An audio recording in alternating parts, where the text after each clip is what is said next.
নতুন যুদ্ধবিমান কেনার স্বপ্ন দেখলেই কি এক ঝাঁক আধুনিক প্রযুক্তির মালিক হওয়া যায়? না, বাস্তবতা অনেক বেশি কঠিন আর শীতল পররাষ্ট্রনীতির খেলায়। বিশ্বের শক্তিধর দেশগুলো যখন যুক্তরাষ্ট্রের F-16, F-14 কিংবা আরো আধুনিক কোনো যুদ্ধবিমান কিনেছে, তখন অনেকেই ভেবেছিল এবার নিজের আকাশ সুরক্ষিত, দেশের গৌরব অন্যরকম।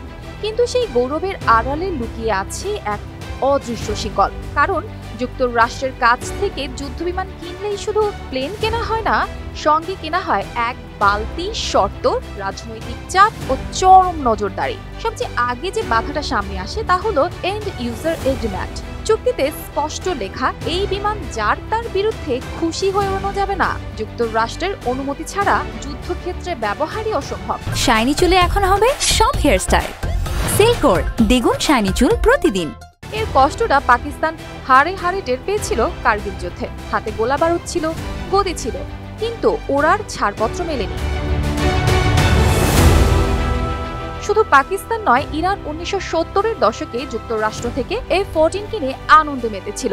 কিছুদিনের মধ্যেই রাজনৈতিক পালাবদলে যুক্তরাষ্ট্র বন্ধ করে দিল যন্ত্রাংশ ও প্রযুক্তি সহায়তা। সেই সব হাইটেক যুদ্ধবিমান একে একে হয়ে গেল অকেজো, হ্যাঙ্গারে পড়ে রইল মরিচার আস্তরণে। এই একই গল্প শুনেছে ভেনেজুয়েলা হুগো চ্যাভেজের আমেরিকা বিরোধী অবস্থানে তাদের F-16 রক্ষণাবেক্ষণীয় বন্ধ। আবার ইন্দোনেশিয়া 1999 সালে পূর্ব তিমুরে অভিযানের কারণে যুক্তরাষ্ট্র নিষেধাজ্ঞা দিলে F-5 যুদ্ধবিমানগুলো পড়ে রইল পরিত্যক্ত হয়ে। আরো বড় বাধা, ITAR প্রতিটি বিমানের সফটওয়্যার, হার্ডওয়্যারের ওপরও যুক্তরাষ্ট্রের কড়া নজরদারি।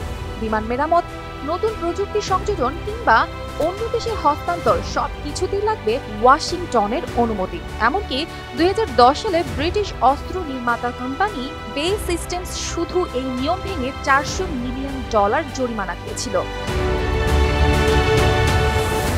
সবচেয়ে বড় বিষয়, এই যুদ্ধবিমানের মালিকানা যার হাতেই থাকুক, আসল নিয়ন্ত্রণ নির্মাতার হাতে। রাজনৈতিক সম্পর্কে সামান্য টান পড়লেই বন্ধ হয়ে যেতে পারে যন্ত্রাংশ সরবরাহ, থেমে যেতে পারে প্রযুক্তিগত সহায়তা। তবে যারা স্বাধীনতা আর নিয়ন্ত্রণ চাইছে, তারা বিকল্প খুঁজে নিচ্ছে। কেউ ফ্রান্সের রাফাল, কেউ সুইডেনের গ্রিপেন, কেউ বা রাশিয়া ও চীনের তৈরি যুদ্ধবিমান দিচ্ছে। তুরস্ক তো আরেক ধাপে গিয়ে, তারা নিজেরাই এখন ড্রোন ও যুদ্ধবিমান তৈরিতে আত্মনির্ভরশীল হতে চায়। অর্পিতা জাহান, RTV।